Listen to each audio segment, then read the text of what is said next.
Greetings, internetizens. This is Elmerthien playing Professor Layton versus Phoenix Wright.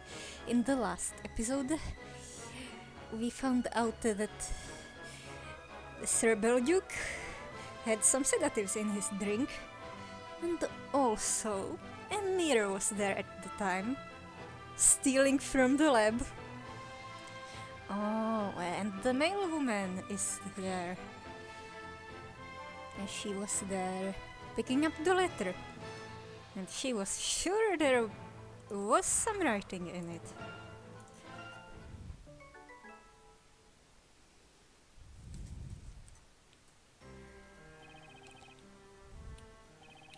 Seems like they're trying to accuse her of that other incident too. We're dealing with want of customer. The real culprit is a witch, that much I'm certain of. But the question is, who? I think I know the answer. The butler did it. Jean Greer. If they think I'm going to let them take Maya, they've got another thing coming.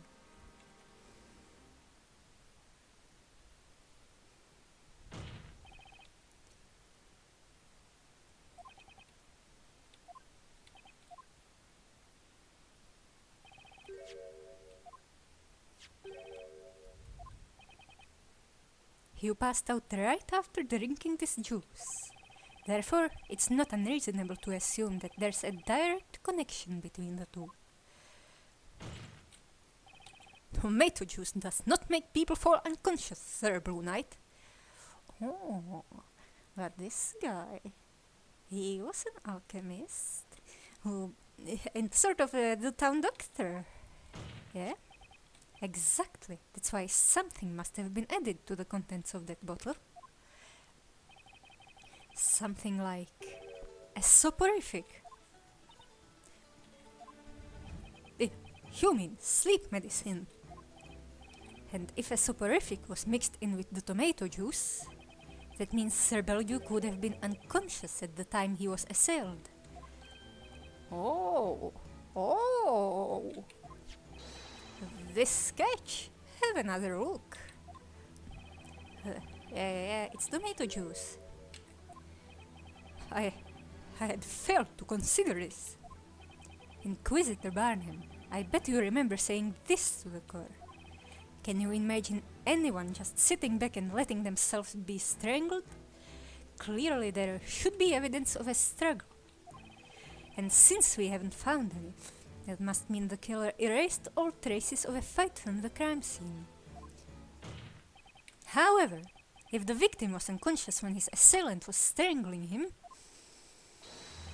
then the killer could have committed the crime through a small portal big enough to put their arms through after all. Objection.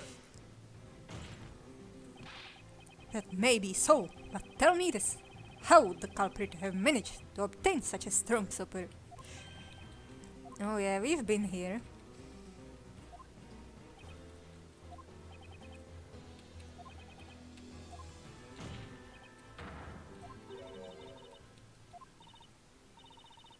How should I respond to that? I'm sorry to disappoint you, may perhaps be the best way to put it. What do you mean?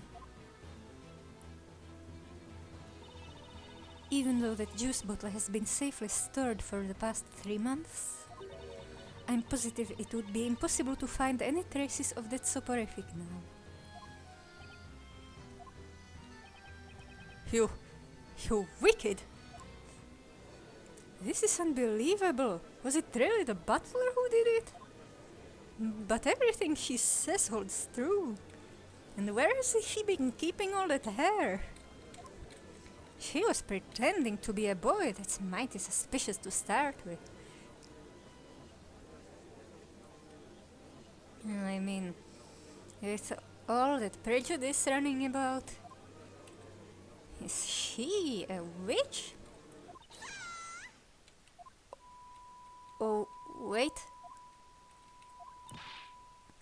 Hold on, everyone.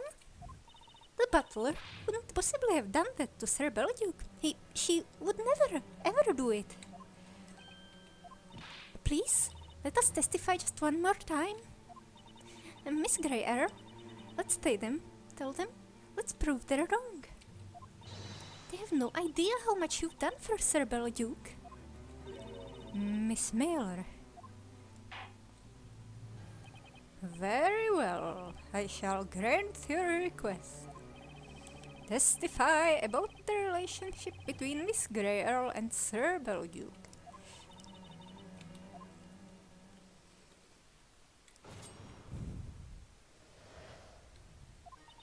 Master took me in, a complete stranger. I will forever be indebted to him. A complete stranger?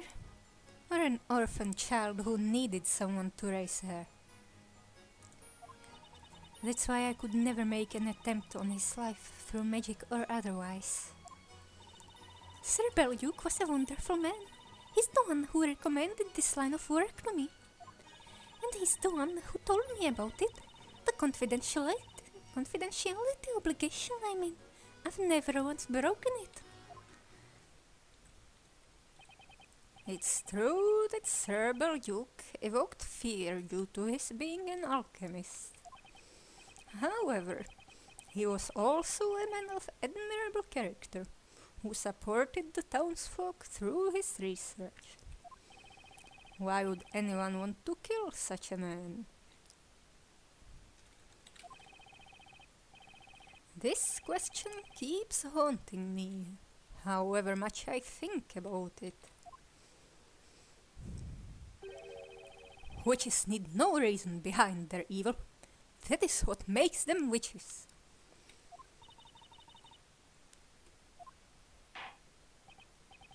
Now the defense may begin its interrogation. Well, but do witches go against the script?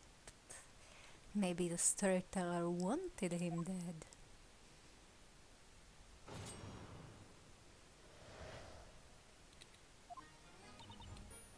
Hold it! How long has it been since you began serving, Sir Belduke? I suppose it would be 5 years now. Before that I'd lost everything. I had nothing and nobody left in this world.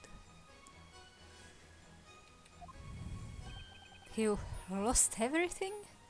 Oh, so he wasn't taken in as a very small child? That's when Master Belduke helped me. He kindly took me in and gave me work.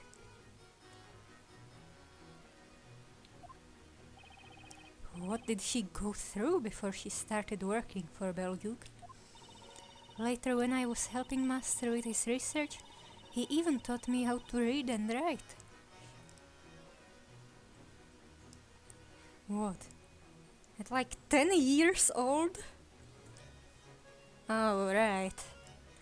It's not the modern world where people learn to write at 4 and they get official... where people learn to read at 4 and get official reading lessons or writing lessons at 6. I was able to live comfortably for so long, all because of Master. I don't know much about Grey Earl, but she doesn't seem like the type to kill someone she owes so much to. Everyone in this town knows how you served Sir Belduke. Now, you may continue your testimony.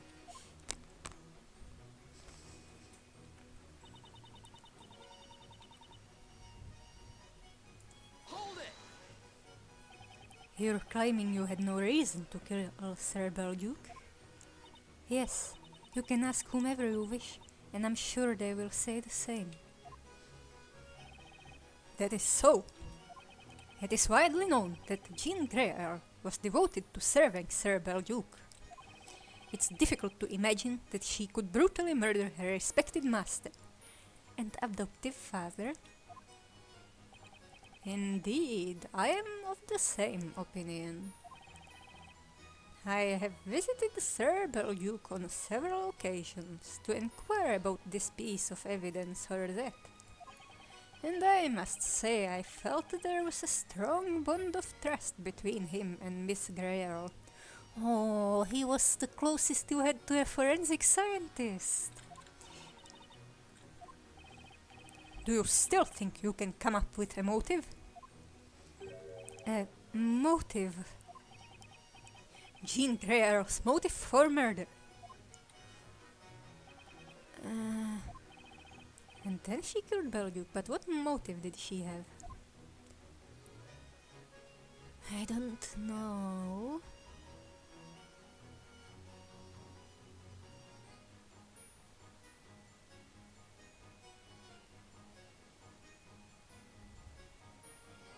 Oh, what?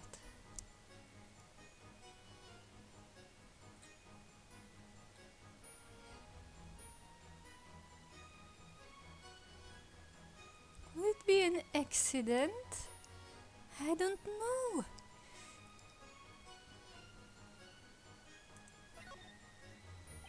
I can't come up with any reason why Grey Arrow would want to kill Belduke. I'd better wait until I have some more information to go on. I think we've heard everything the witnesses had to tell us. We won't get any more out of them. Espella.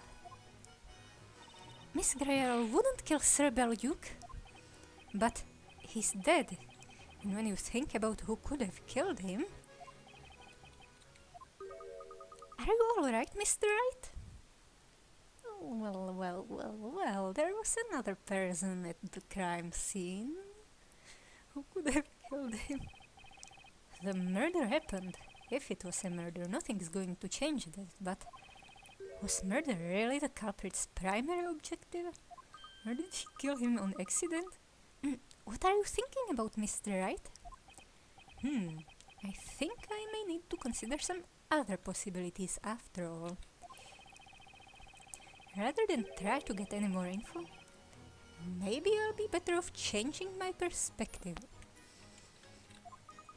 Well, I've been thinking, maybe we've been making the wrong assumptions. Maybe there's perception mechanics at play. What if Grey Arrow's aim wasn't to get Belduke out of the picture?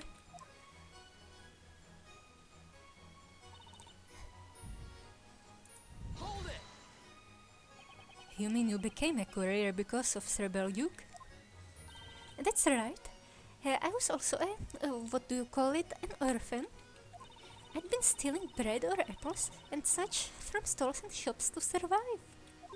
I was known far and wide among the traders in the shopping area. I was famous, or rather, infamous. Was she stealing from Mrs. Eclair too?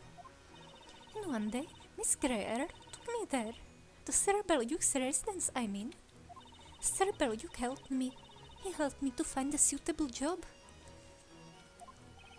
And so you became a courier? Yes, see? I only had one real skill. I'm light-footed. At first I didn't take it seriously. The job, I mean.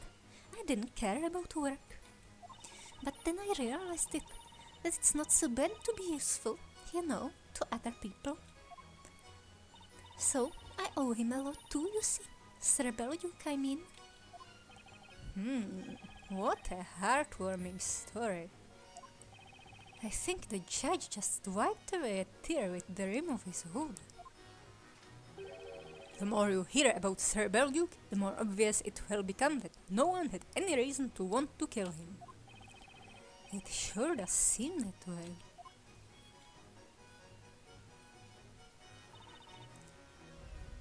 Hold it!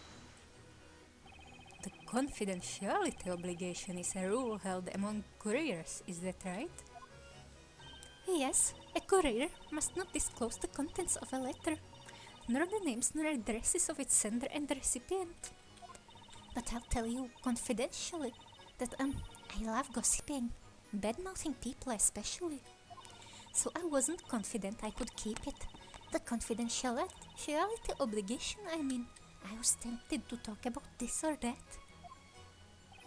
To think that Belduke trusted her. But then Sir Belduke spoke to me. He told me this. Think about how you'd feel in that person's place. And that got me thinking. I really like to gossip. But when it comes to being gossiped about, people's messages are their secrets. And secrets must be kept. Indeed, no one would want their letters to be publicly known. She's certainly determined when it comes to confidentiality. That's why she doesn't want to disclose the addressee of Belduke's letter. I'm not going to get it out of her.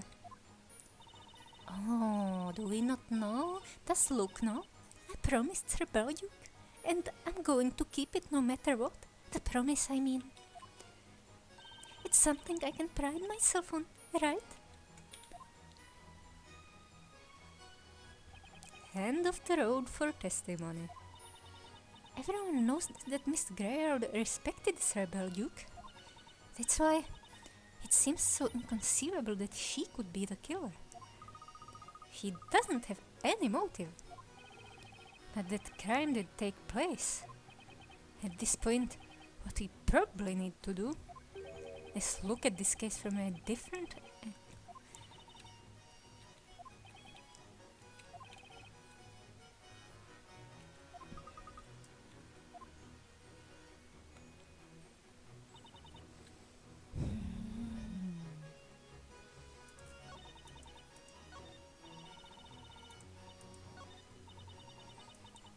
Can't interrogate those two clowns. What do I do?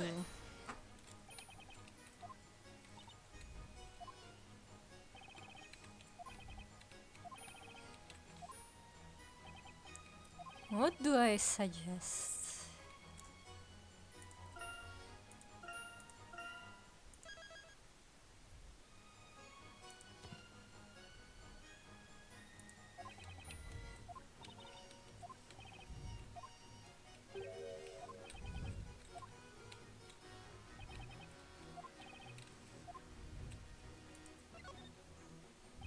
I understand. The defense will present evidence. Evidence to indicate Jean Greyer's motive for murder? No. Wait, what? What's this about, Sir Blue Knight? Sir Belduke's life was taken that day. That's a fact. However, was this actually the culprit's true objective? Objection! Or did she just want to help him sleep? What? This is nonsense! Sir Belduke was murdered. What other possible reason could there be besides someone wanting him dead? I'm fairly positive this piece of evidence will lead us to the culprit's real motive. What are we doing here? Very well. Defense present evidence to indicate Jean Greyer's motive for committing the crime.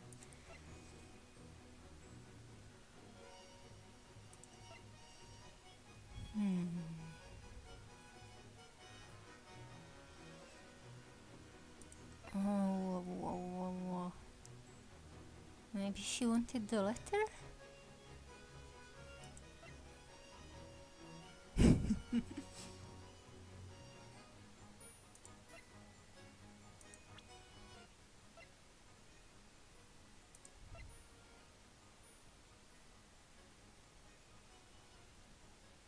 Those are some serious marks. Can we tell if they happened before or after he died?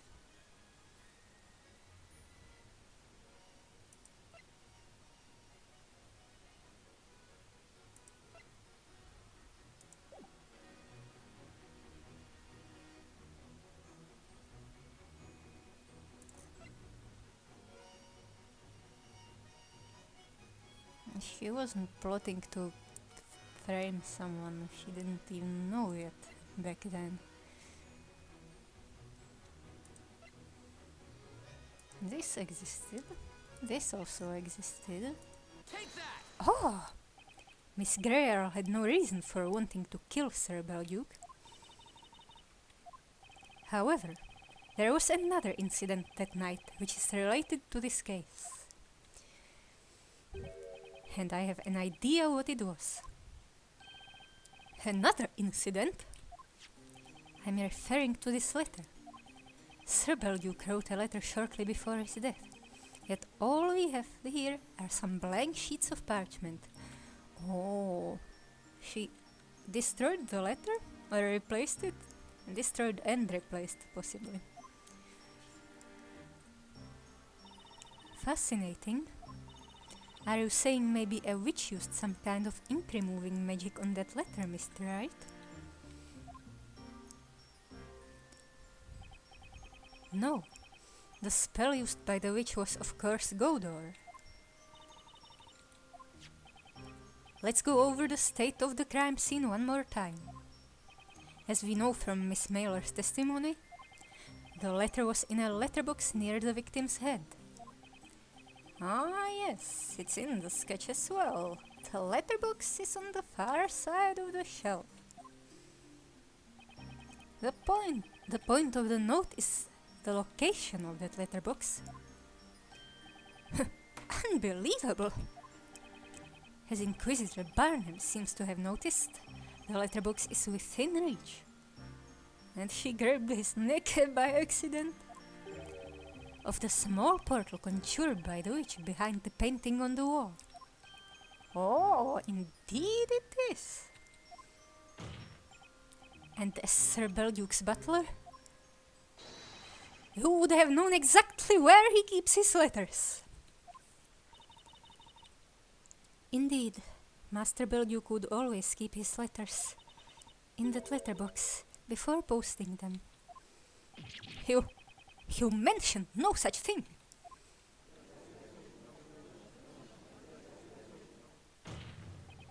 Miss Greer, you created a portal with Godor, not with the intention of killing Sir Belduke. You were after this letter, weren't you? That's merely wild conjecture. I didn't even know about that letter at the time. You didn't? Now that's very strange. When Miss Mailer came by that night, Sir Belduke was busy writing that letter. And that's when you entered, carrying a bottle of tomato juice. Ah. Ho ho. Some dangerous secrets in that letter that she wanted to dispose of. There's no way you wouldn't have known that your master was writing a letter to someone. And you could have known even more than that. For instance, perhaps you knew what he was writing about. Oh, you think he was involved with the creation of the tower? That's enough. I served Master Belduke as his butler. I never would have pried into his private affairs. Whatever it was he wrote about in his final letter to the storyteller, it is no concern of mine. Your Honor. Yes, defense? I'd like Miss Greer's last statement to be added to her testimony. Any objections, Inquisitor Barnum? No, my lord. Very well. Witness, include what you just told us in your testimony. As you wish, my lord.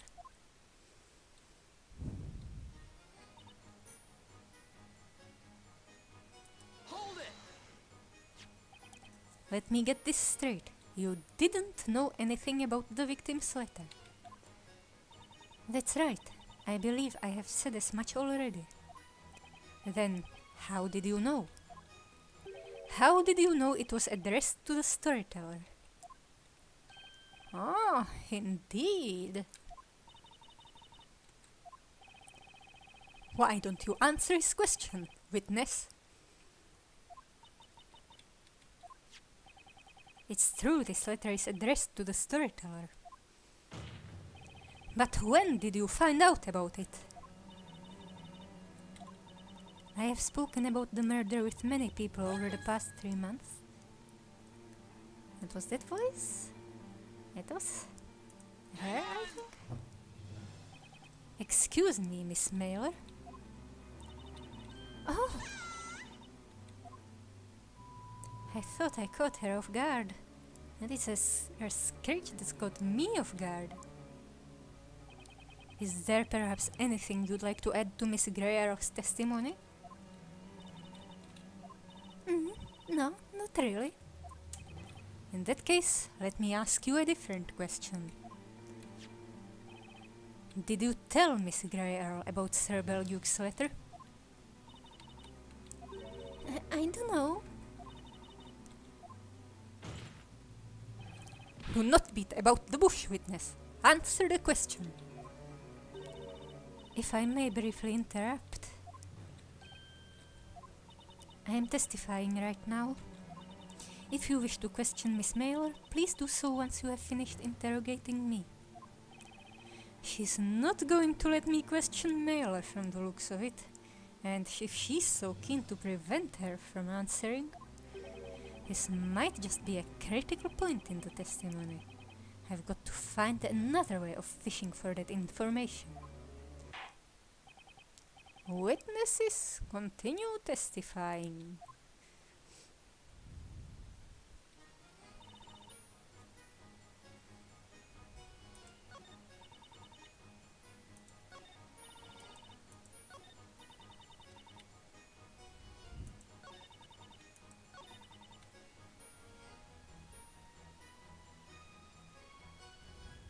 Hold it!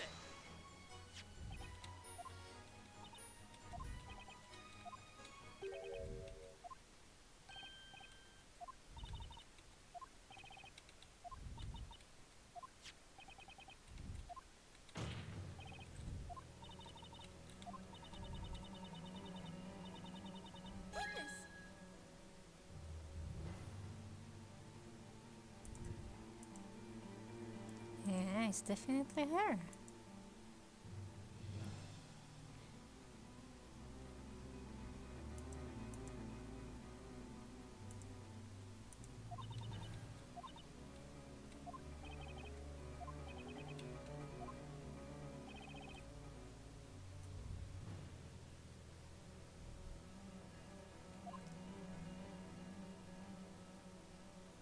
Oh, wait. I was trying to skip it, but there. I didn't realize that I hadn't finished that yet.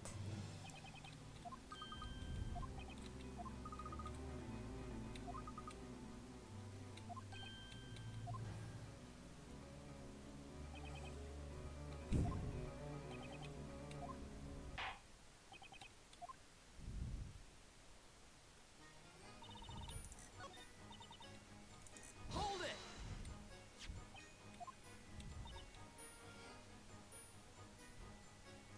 It's right. I believe I have said as much already. Then, how did you know?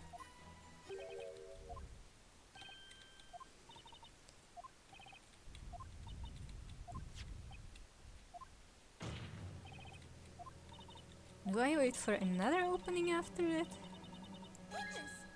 Spoke with a lot of people. Everyone has been very kind to me. They also told me all sorts of things.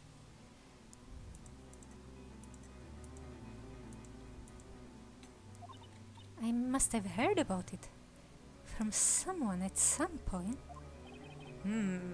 That incident was certainly much talked about. Would you not agree, Defense? There's gotta be a problem. There is a huge contradiction in Miss Greyarrow's testimony. You are becoming very predictable, Sir Blue Knight. If there is a contradiction, I hope you have the evidence to prove it. I hope so too. Here's my chance. There's only one way to expose this contradiction.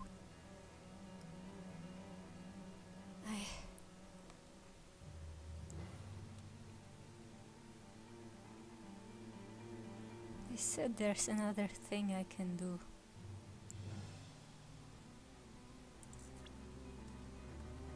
The letter is blank. She didn't tell anyone. Do I present this girl?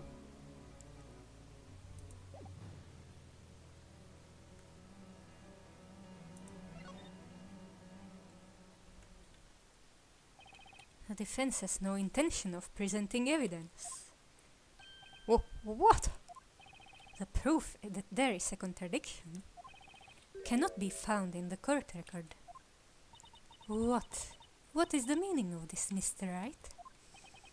The professor pointed out to me in the previous witch trial.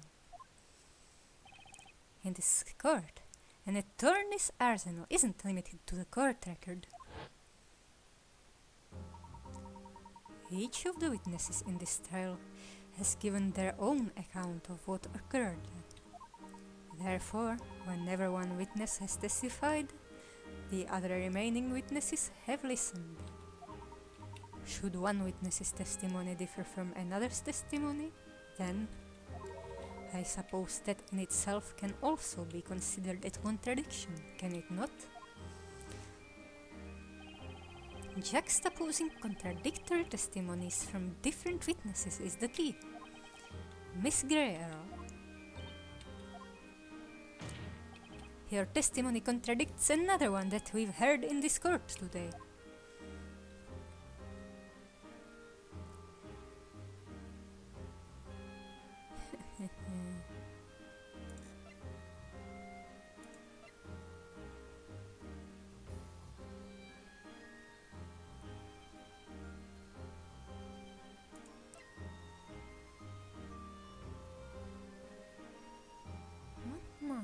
What now?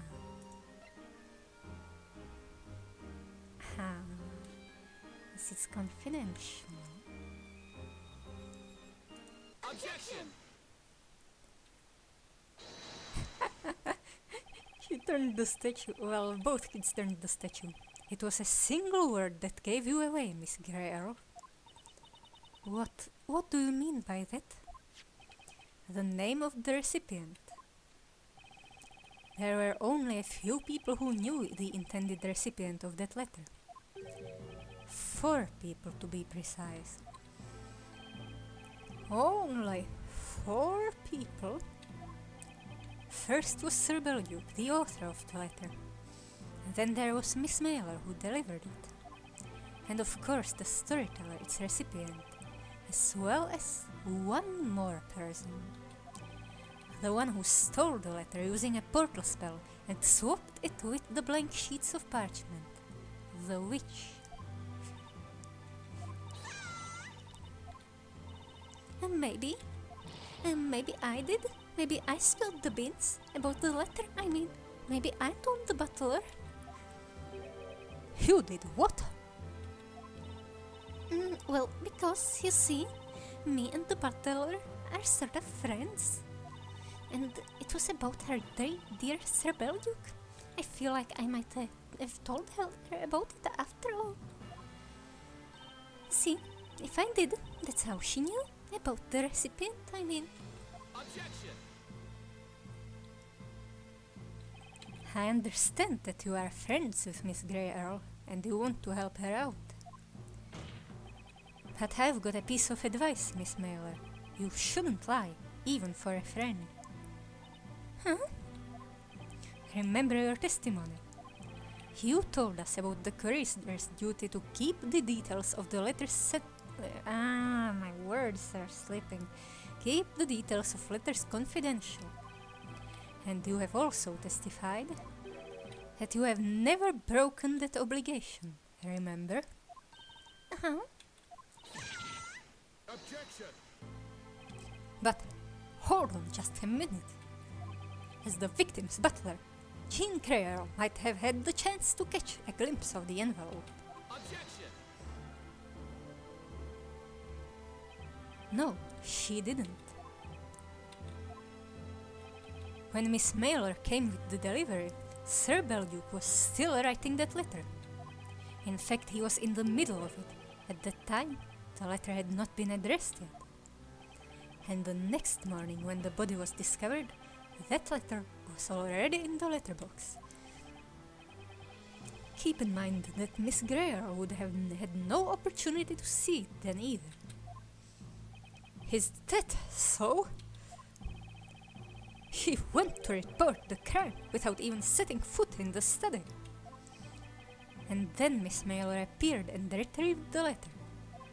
Needless to say, Miss Greer couldn't have learned of the letter's recipient afterwards. Or maybe you have a good explanation, Miss Greer. I'd very much like to hear one. Can you please tell the court how you found out the recipient's name? Mr. Wright? Yes? Do you remember what I said when I was called to the witness stand? Yes? At the heart of alchemy lies the pursuit of the rules and logic that govern nature. You have demonstrated the power of your own logic. Miss Greer, are you saying? Yes, I confess. The abhorrent witch who used the spell Godor to soak the contents of that letter, and who took the life of Master Belduke, it was none other than I. Sad eyes.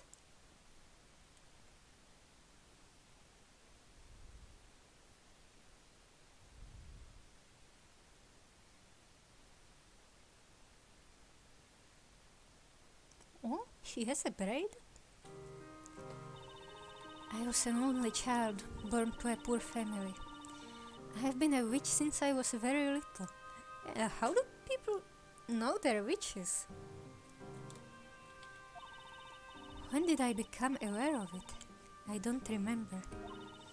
Although I was but a young child, I knew that being a witch was a crime. Maybe they just figured it out instinctively. That's why I hid my witch's scepter and wouldn't use magic at all.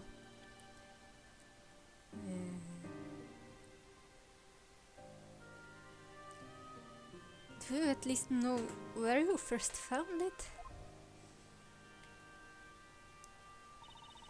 My father worked as a bricklayer. He toiled every day, but we could hardly make ends meet. One winter day, we couldn't afford to pay the rent. We were going to lose the house.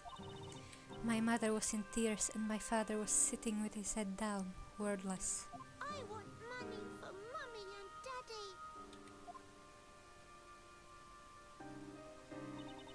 That day I suddenly remembered about the witch's scepter that I had hidden. The Godor spell! I thought I'd try it just once, casting the spell. But at the time, I had no idea what an irreversible mistake that would be. Even though no one told me, I knew from the very beginning what magic I was able to use. Source, it came to her in her dreams. What should I turn into gold? I was thinking about it really hard, the little girl that I was. Something that wouldn't stand out, that could be taken for a work of art. Then I decided. I chose a pretty leaf that had fallen into our garden.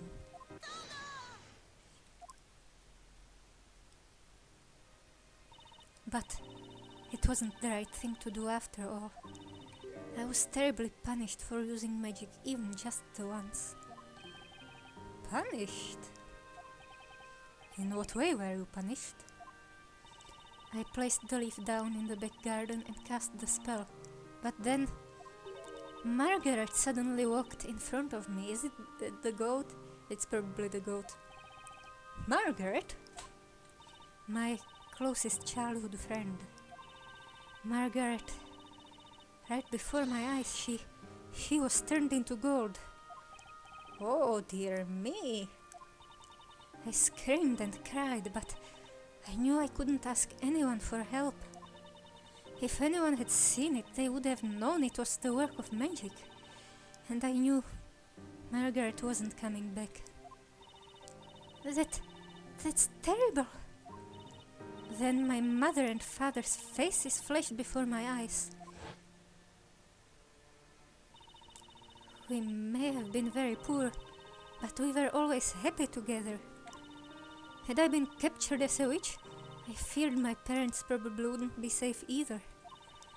That thought tormented me more than anything. And so I made the decision. I decided to end my own life. How? Oh.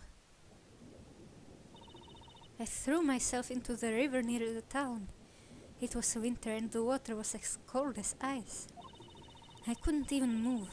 It was painful. My consciousness started drifting away.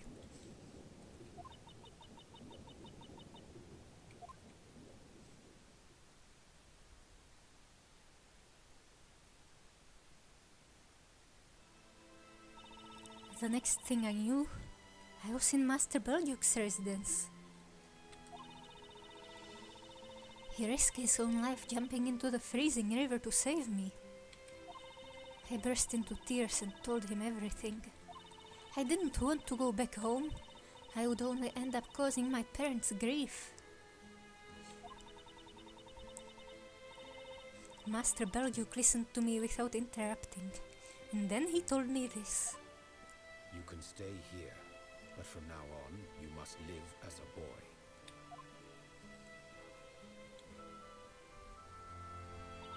Master Belduke met with my parents and explained everything to them. They were very sad, but they agreed it would be best if I didn't return home. Poor Miss Greer! This must have been so awful for her. Master bought the house for my parents so they wouldn't have to worry about paying rent anymore. As for Margaret, turned into gold, he brought her to his residence. He knew that if anyone saw her, they would report an incident of witchcraft. And this Miss Margaret, is she still in that golden state? Yes, she is. Yeah, and you've been cleaning her every day. That's strange. We have received no reports of anyone by that name having gone missing. Margaret is being kept in the basement under Master's study. The basement? Correct me if I'm wrong, but this Margaret, is she a... Yes, my dear friend, was a goat that we were keeping at our house. A goat? Until then, Master Belduke had mainly been researching medicine. But since the incident with Margaret, he became known as an alchemist. So that's when he became an alchemist. I was wondering why the goat was the only thing not covered in dust.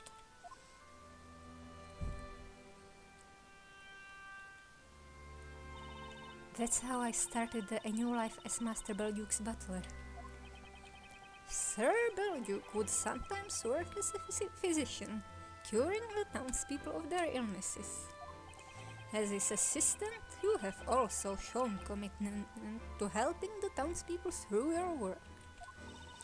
I forgot about being a witch and was able to live happily, at peace with everyone. I thought it could stay like that forever. But those peaceful days came to an abrupt end. Tell us, what in the world was the cause? Even I am not quite sure what led to this. However, it all started 3 months ago with that lightning strike.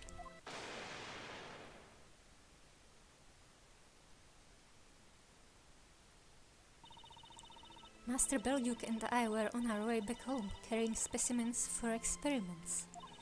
An old bell tower appeared in the flames. Everyone who saw it was stupefied.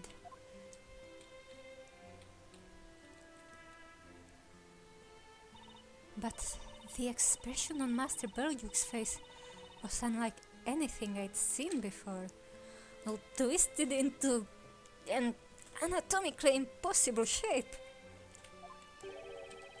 What do you mean? His face went pale and twisted in sheer terror. He was shaking violently. It wasn't just astonishment at an unusual phenomenon. It seemed as if he was afraid of something more concrete. Perhaps Rebellion saw something that others couldn't. He cancelled his experiments for that night and began writing a letter to someone. A letter? I found out about it when I brought him his bottle of tomato juice.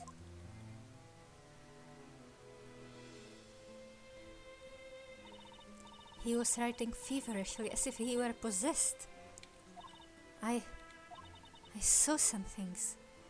Is that another thing that the witches can do? Possession? A few words in that letter. Expose everything.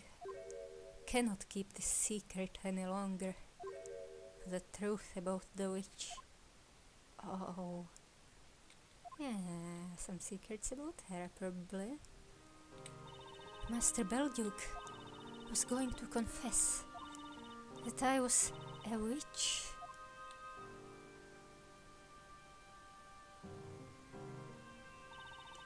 Everything went black in front of my eyes. I will never forget the feeling that overwhelmed me at that moment. Is that when you decided to commit the crime? What I did first was accidentally singe a part of the wall in my room. It was an excuse to repaint that section of the wall green. All during one evening. Then you also painted the wall behind the painting in Sir Belduke's study. And when that fateful night came,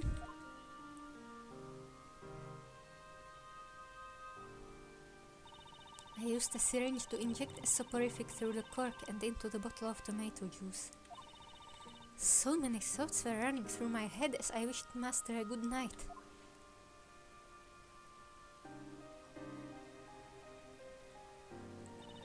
I opened the portal behind him.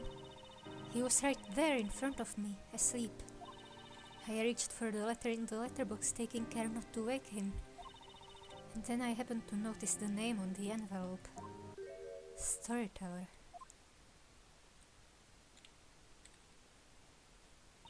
When I read that name, the world all around me turned black once more. It's impossible to avoid what is written by the storyteller. It seemed as if I could hear the doors to all escape routes shutting closed. It was the sound of despair. I would like you to believe me. Zoom. The thought of taking Master Belduke's life never once occurred to me. I only planned to steal that letter and then disappear. What about the strangle marks? But as I looked upon Master sleeping there in front of me, at that moment I felt an evil presence awaken within me. Why did he save my life? And why did he betray me? Before I realized what I was doing, my hands were clutching his neck. He didn't move at all, so I kept on clenching his neck. What if he died of sleep meds overdose? Was his neck warm? That's it. That's the truth about what happened 3 months ago.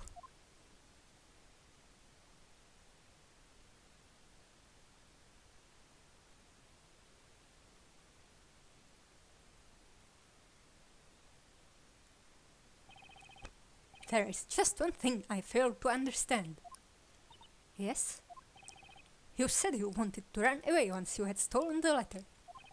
Yet despite that, you continued to live in Sir Belduke's residence. And now, here you stand. Why did you not run away? My life had been thrown into disarray due to the absurdity of magic. I had learned all about alchemy living at Master's residence. Alchemy is concerned with the logic that governs the world. I wanted to believe that there truly was such a thing. So I stayed in that place hoping to one day see the irrational nature of magic overcome by the power of reason. Explained. Magic being overcome by reason. That night, I swapped the letter with blank sheets of parchment and waited for the sun to rise. I resolved to wait for the day when my true identity could be exposed through reason and logic. Master's death remained a mystery for 3 months, and people started to lose interest. And then you appeared, Mr. Wright. On the day you visited the residence, I was listening to your conversation from the other room. As the time finally came for me, my heart was racing with anticipation. Then, a few minutes after everyone entered the room, an unbelievable incident took place. That incident? A witch appeared in Master's study. What? I wanted to get a look at the witch, so I created a portal in the wall behind the painting. Precisely at that moment,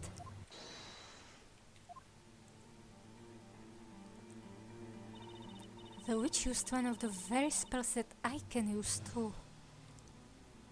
It wasn't her, it was Darklaw. I think it's Darklaw. When I heard those words, a single thought flashed through my mind. This was my chance. I could dispose of my witch's scepter. I knew at the time what kind of a witch the Inquisition would be looking for. A witch that can use Famalia and Goldor. It occurred to me that I only needed to change one of the magic gems. I had previously found out that the Famalia gem was purple. I realized that if I swapped the Goldor magic gem for my amethyst, I could pin the blame for my crime on that other witch. So changed one of the gems and threw the witch's scepter into that room, is that correct? Exactly. Objection! Wait a minute, Jean Grey Earl. This statement of yours is highly problematic. How so, Inquisitor Barnham? Yes, you are right. Can someone explain to me what this is about? I am a witch indeed. A sinful creature that killed the person to whom she owed her life. However, regarding the gentleman standing next to you, Mr. Wright, he may have fallen victim to a witch, but that witch was not me. Ah. Oh. Wait, what? What do we do now?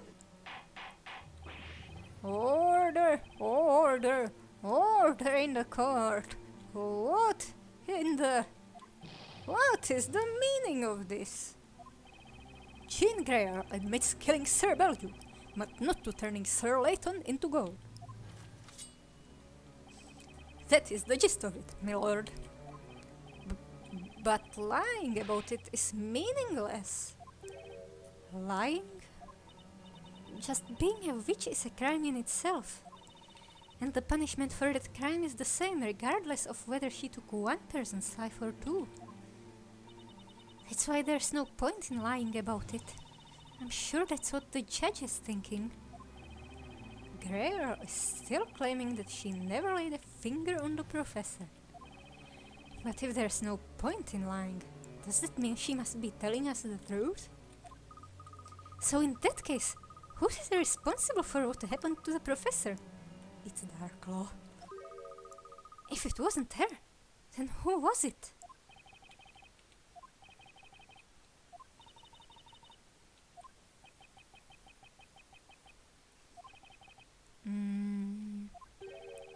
And if I say something... Take a hint, witness. Does it feel like this is the right moment for you to talk? Well, it's kind of why I was staying quiet until now. But I either say it now or never. Don't simply fall silent after saying that. It only makes it weigh on my mind more. Whatever did you want to say? Oh, I blew away. Yes, I need to make sure about something. My head's not what it used to be, you know. Yes, the alchemist's butler and lady butler. She slipped sleep medicine into his drink. That's correct. She laced his tomato juice with it. And when she strangled the alchemist afterwards. Yes, Sir Belduke was unconscious from the sleep medicine, so he didn't resist. And that explains why he found no signs of a struggle at the crime scene. About that. I let her sleep earlier about what I did at the crime scene, right? I told her that a few sips of the juice. And the sleep medicine mixed in made you sleep like a log. Yes, we remember. Yeah, well, here's the thing. This is just between us, okay? And see, when I appropriated the juice bottle was, well, still unopened. It was unopened. My throat was parched, and I wasn't thinking straight. A brand new bottle was just there, waiting for me with a corkscrew conveniently laid next to it. I couldn't just let it go to waste. I swiftly pulled out the cork and got to drinking. What? So in case you don't get what I'm getting at, the alchemist, you don't have a single drop of the juice with the sleep medicine. What?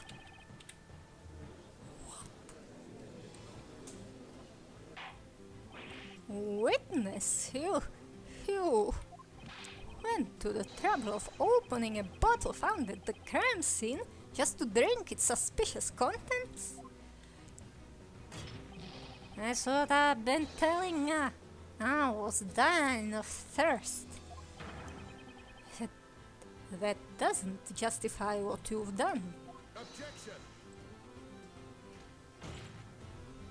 The Inquisition shall deal with this witness after the trial. He will find out what it means to be dying of thirst in a more literal meaning. And just put him in the old fantasy rehab. However, let us not waste any more time with him now. The witch has confessed to her crimes. There is no need to investigate Sir Belduke's death any further. Indeed, you are right, Inquisitor.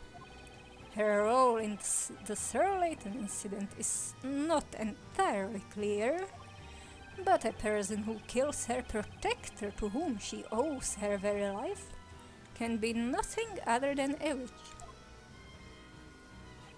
The court has sufficient grounds to sentence her as such. Belduke didn't drink the juice that night.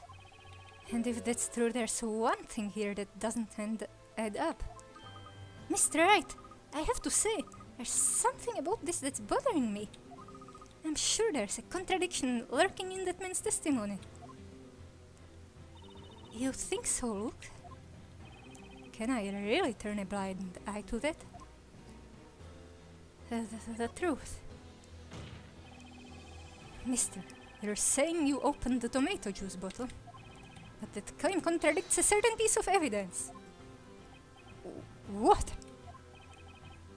Defense, I'd like a word with you. Yes, Your Honor. At this point, your client's innocence has already been established. Therefore, whether there is a contradiction in that man's testimony or not should no longer be of any of your concern. It may be so, Your Honor, but even though I'm here to defend the accused, the true duty of any attorney is to uncover the truth behind what happened. My job's not done until there are no more contradictions left. Very well. Sir Blue Knight, Let us hear about this contradiction you have discovered. The bottle was first opened by that guy, meaning Belduke didn't drink any of it. That means there's one piece of evidence that should be very difficult to explain. I would like to hear about this contradiction too. The defense shall present evidence. Ha ha ha, I know now, I remembered. Take that! The contradiction can be seen in one of the sketches of the crime scene. In one of the sketches, please take a look at Sir Belduke's mouth. We can see a line of red liquid trickling down from his mouth. Yes, well, we have already established that it was the tomato juice. Oh! Exactly, Your Honor. Sir Belduke didn't drink any of the tomato juice that night. Objection! Which means there's only one other possibility. That red line is, as we thought first of all, blood. Sir Belduke must have tried to fight back the assailant and bit his tongue in doing so. Objection! Unfortunately, that would only bring us back to the problem we encountered earlier. If the victim had put up a fight, and there should have been traces of a struggle at the crime scene, and yet no such traces were found. That's what made you assume the witch must have used Famalia. Yes, that is so. As I explained before, Master Belduke didn't struggle at all that time. But when I think about it now, in light of the new information, it was very unnatural. The victim didn't drink the soporific, yet didn't struggle. But what does this mean? If it's not tomato juice nor blood brought about through a struggle with the murderer, then what else could it be? Well, sometimes in the Phoenix Wright series, people's mouths bleed when they're poisoned. Since it's not tomato juice, we have to assume it's blood after all. Alright, it's gotta be that. We have ruled out the possibility that the victim bit his tongue while struggling with the attacker. Indeed. And there's got to be a different reason for the blood being there. He must have suffered internal bleeding that was somehow connected to his death. But what could have caused it? Your Honor, if I may ask one question. Are we accusing the judge? A question? To whom? If I just clarify this one suspicion, I may be able to explain the blood shown in the sketch. That's why I need to question one person in particular. The skull bottle. Mister, can I ask you something? Yeah, don't give me that scared look, Bluey. I know nothing at all. I've got nothing to tell. Emir's as innocent as a little lamb, but is his confidence more than a sham? He'd be better off without that bard. You drank the tomato juice that was at the crime scene, right? Don't keep asking me about this over and over again. So what if I did? Then I have another question for you. Did anything else disappear from the crime scene that day?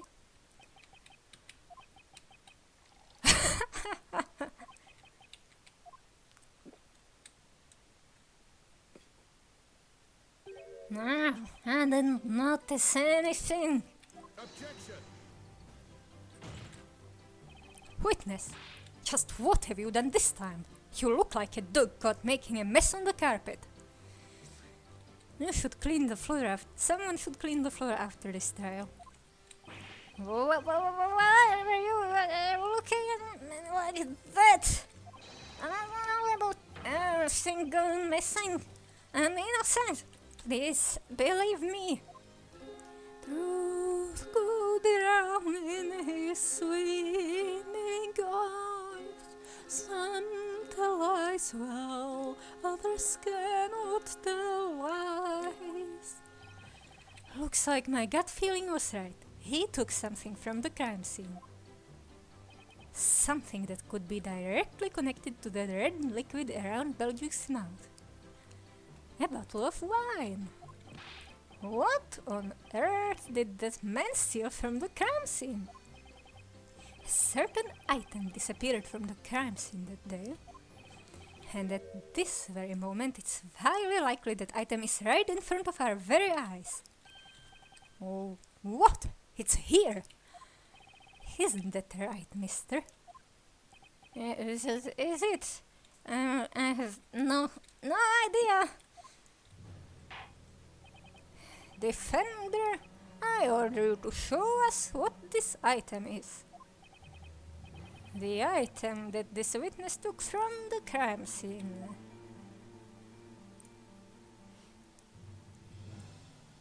Got it. It's this bottle. The bottle? Miss Guerrero, I'd like you to clarify something for me. What would that be, Mr. Wright? Sir Belduke was working on creating certain medicines. He had various dangerous substances in his possession as well. How were they stored? Master kept them in a locked medicine cabinet. The bottles were labeled so that it was clear that they were dangerous. They have all been confiscated. As for those labels, did they resemble the label on that guy's bottle? Mister, what are you doing with a product of Master's research? It's not what you think. I didn't have any evil intentions or nothing. You were just stupid. That bottle belonged to Master, and it was used to store strong poison. Poison strong enough to kill. Poison? Are you all unfamiliar with this symbol? What? The red liquid trickling down Sir Belduke's mouth was definitely blood. Now, as for what caused him to bleed like that from his mouth, it was the deadly poison from the bottle that this guy stole from the crime scene. This is outrageous. What? Order! Order! Order! Oh, they expect me to just keep quiet. It was poison! Poison! Am I gonna die? Well, he would have died that night. By now it's probably been diluted quite a lot. Objection. Just wait and see. Time will tell. I guess. More importantly, I want to know why you have that bottle. Because he's a stupid thief. That's... Remember how I told you I drank the alchemist's tomato juice? Indeed, it's not something easy to forget, especially having heard it several times. Well, that was when I saw it on the floor, this bottle right here. It was totally empty, and I thought, it's such a fancy looking bottle and all. I'm a bit of a skull fancier. I have this air of danger about them, right? What, you thought it was like a bottle for pirates? They certainly do. So Sam was there, and I was there too. I felt we were kinda meant for each other. I thought this bottle was so classy I could die for it. Had any poison been left in the bottle, he would have died instantly. But if it was empty, it was probably harmless. Oh, hear that? I'm gonna live. Good thing I rinsed it well before use.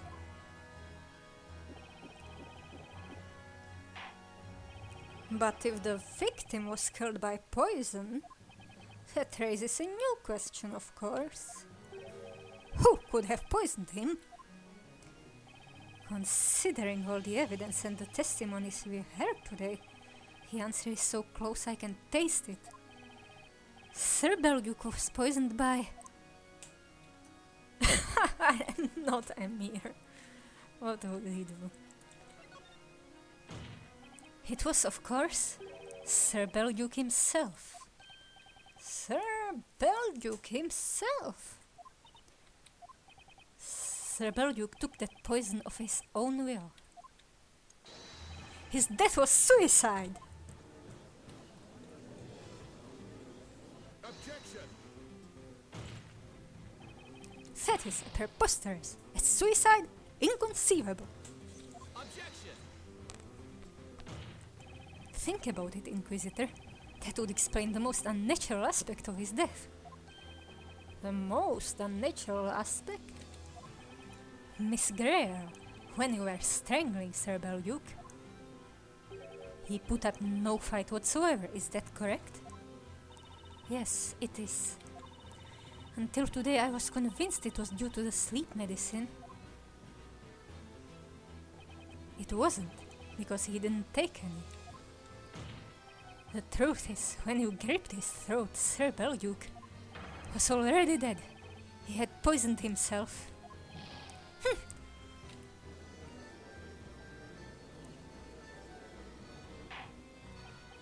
But would the poison have caused him to bleed from his mouth? Yeah, that's what poison does, apparently. I personally know of no poison that works instantly and causes such symptoms. Oh, you don't? I can't just tell them that it happens on TV all the time.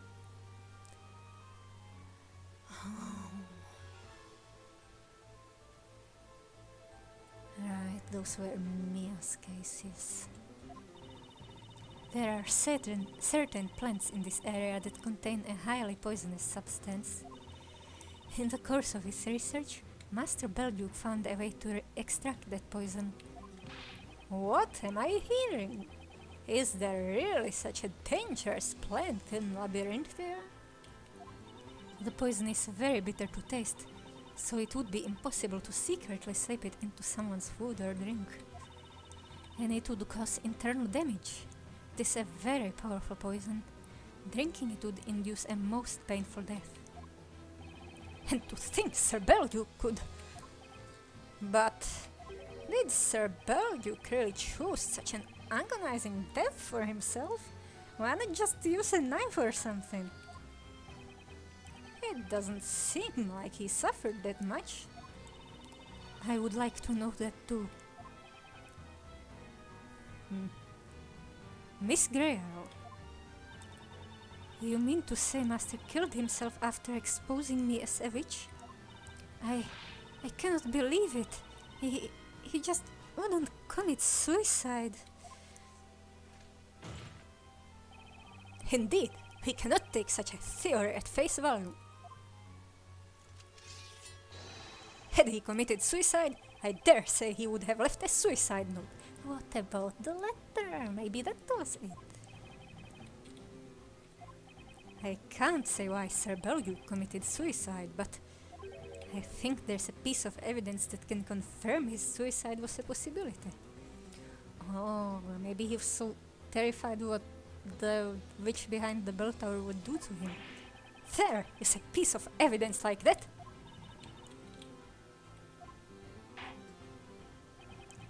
If you have such evidence, you ought to present it to the court immediately.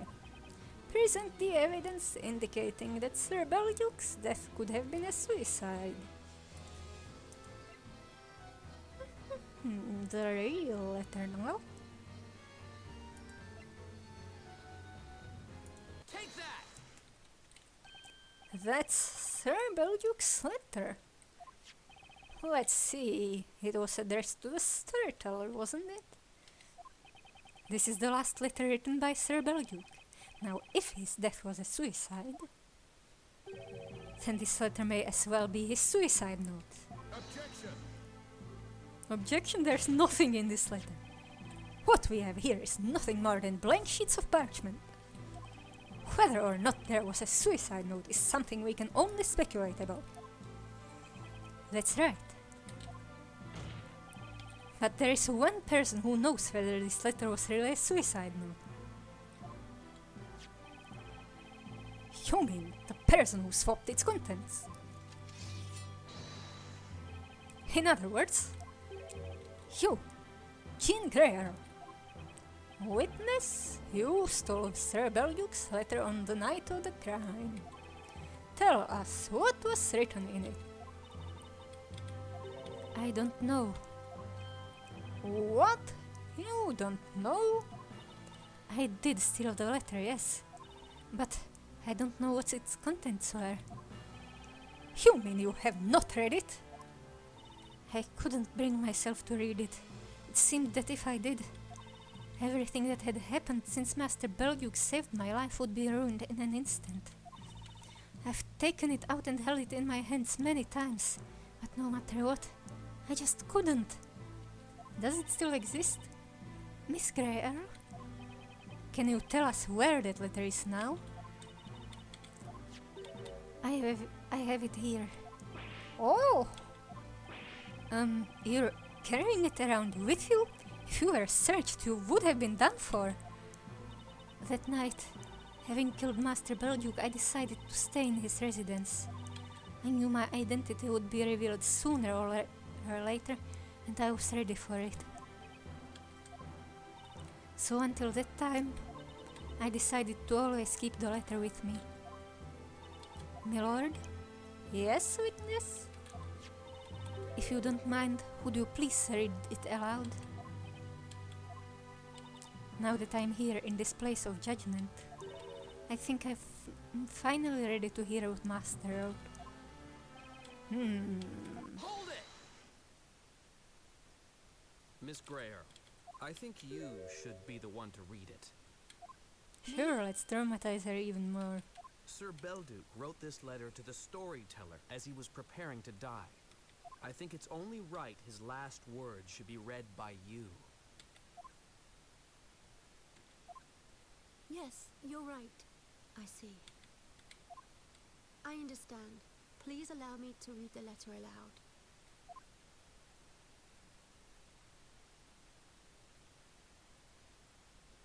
What do you mean, please allow me? My She's been dear forced. I hope you will be able to forgive me for leaving this world of my own will.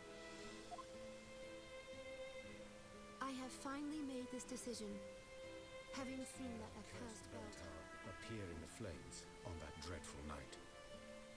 That lightning was a sign that we have angered the gods. Oh, there's What I gods have in the done setting.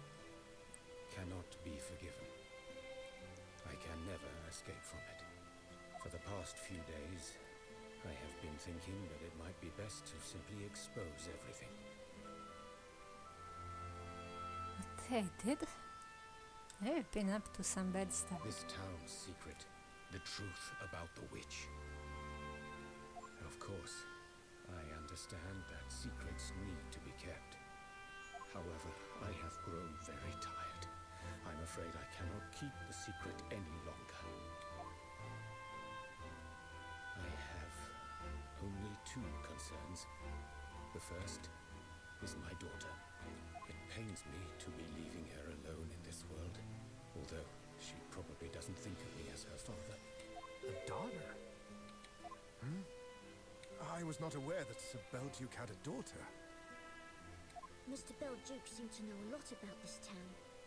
This town's secret, and the truth about the witch. Truth about the witch? Somehow I don't think he was talking about Miss Greyer. Oh. The second matter, weighing heavily on my mind, is that Jean will be left on her own. Seeing her growing up, so strong and righteous, in defiance of her fate, had given me hope. A short while ago, she brought me my usual, and what will be my last, drink. There are so many things I wanted to tell her, but I could only manage a thank you. She is a very sharp child. Had I said any more, she would have caught on. You could call me a selfish man, but I didn't wish my last memory of her to be a sad one. So is she the daughter? Or is there someone else? Master Belduke. If the fate handed to her by this town has made her life an ordeal until now, I hope from the bottom of my heart that a wonderful story awaits her next.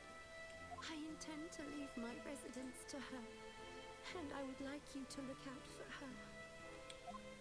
Alas, it is time for me to put my pen down.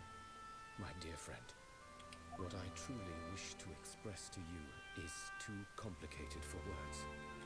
I hope one day you will understand, but for now I bid you farewell.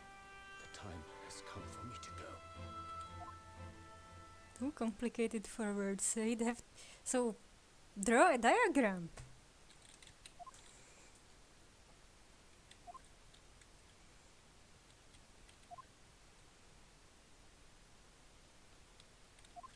This letter, it wasn't a denunciation of me being a witch. Master Belduke cared about you until the very end. Yes, how could I have forgotten?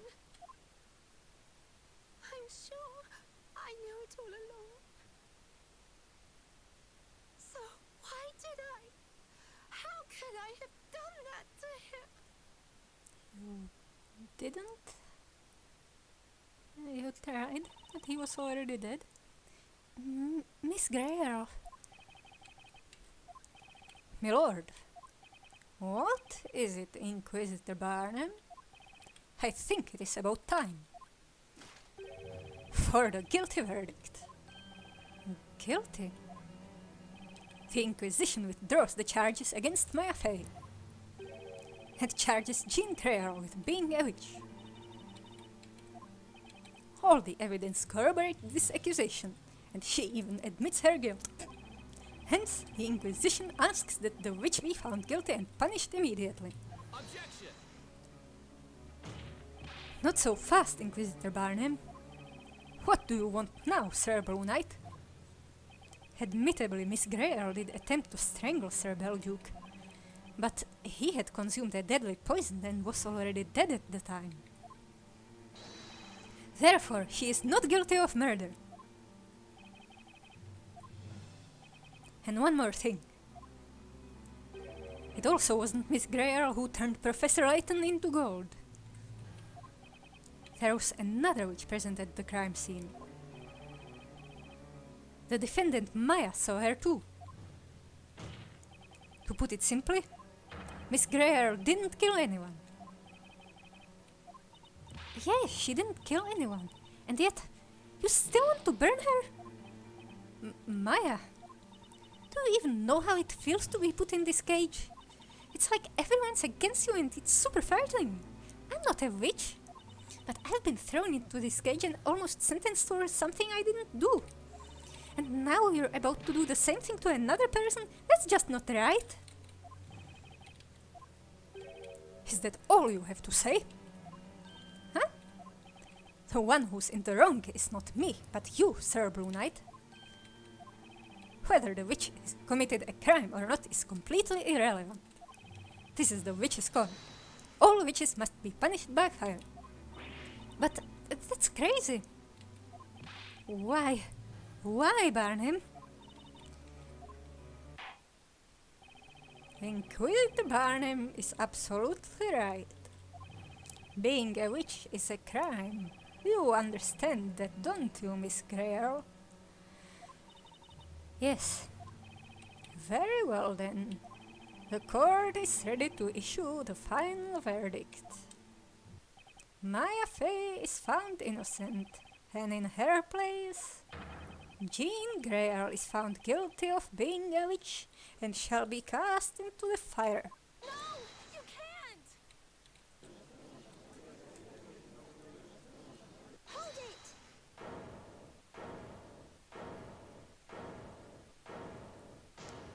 Please, hold the verdict!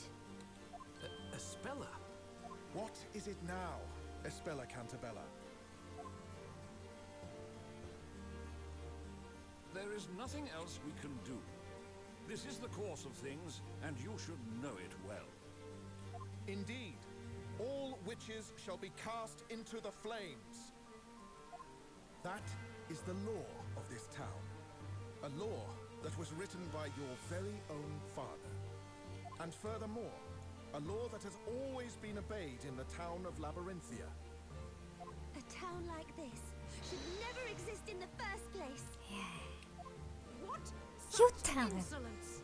That's heresy! She's criticizing the storyteller's story! Even the storyteller's daughter has no right to criticize the story! Oh, come on.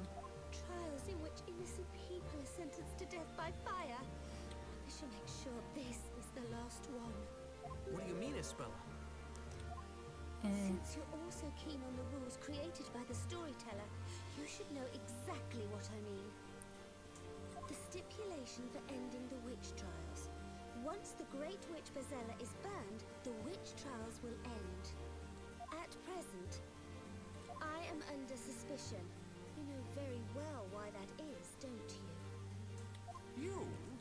Well, you don't mean that you're, I am guilty. Are you sure? I am the Great Witch Bazella. This is a dangerous bluff. What?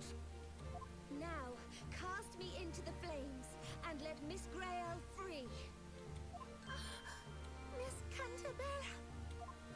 This shall be the last of the witch trials. No one else need be burned hereafter. Espella, just what are you saying? I can't let you do that.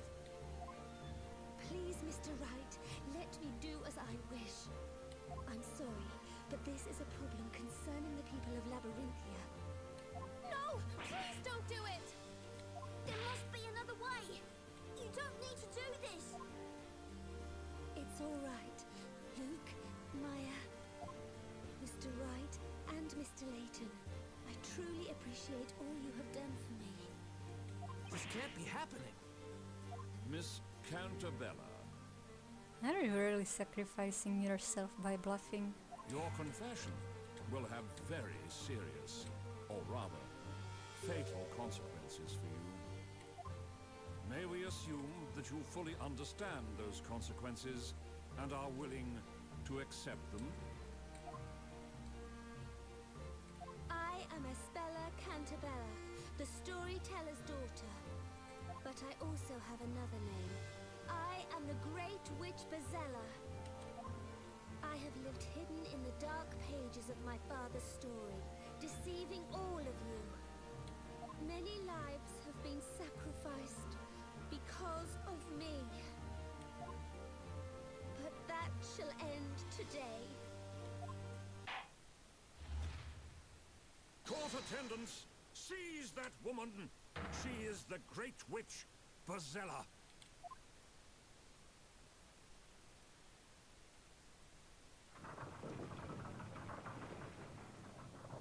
Yeah, it's the owl faces. Owl masks.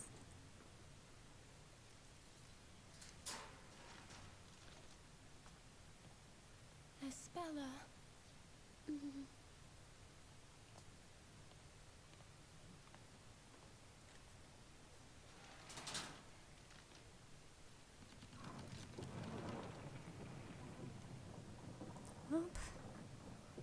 Didn't expect that. the stories that the game's main mystery go to die. Maya! Espella, this just isn't right. Let's go. Nick, give me a hand.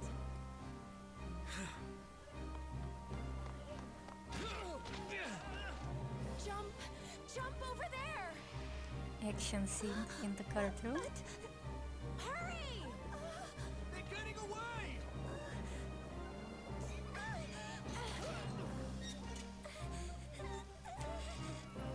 Ah, yes, the chandelier swing.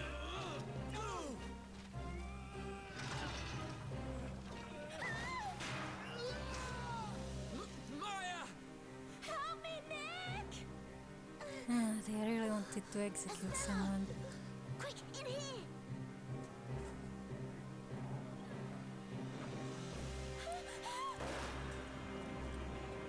Oh no! Stop! You got to stop! Ah, Maya!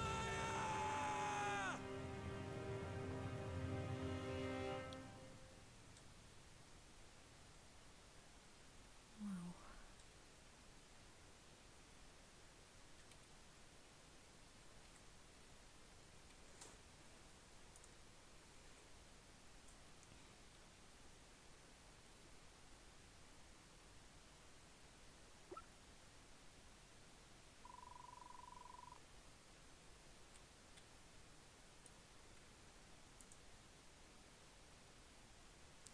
I landed on a sieve.